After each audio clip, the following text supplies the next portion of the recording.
বান্দা খালি রোজা রাখে, ফেরেশতারা কিছু লিখতে পারে না আমল নামায়, কারণ আল্লাহ বলে এটা কিছু লিখিস না, কারণ আসসাউমুলি, এই রোজা রাখছে আমার জন্য, ওয়া আনা আজজি বিহি, এই রোজার সওয়াব, প্রতিদান, অ্যাওয়ার্ড, এটা কিয়ামতের দিন আমি আল্লাহ নিজ হাতে দেব, নিজ হাতে দেব।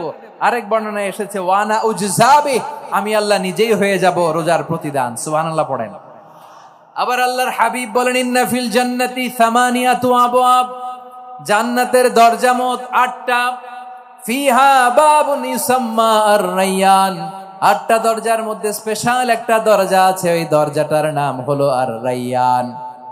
রায়্যান দরজা, লা ইয়াদখুলুহু ইল্লা সাইমুন, রোজাদাররা ছাড়া কেউ ওই রায়্যান দরজা দিয়ে জান্নাতে ঢুকতে পারবে না। শুধু রোজাদারদের জন্য ওই দরজাটা খোলা থাকবে। দরজাটার নাম আর-রায়্যান। এই লাখো জনতা আওয়াজ করলে এই আওয়াজ হয়, বলেন রোজাদারদের জন্য জান্নাতে স্পেশাল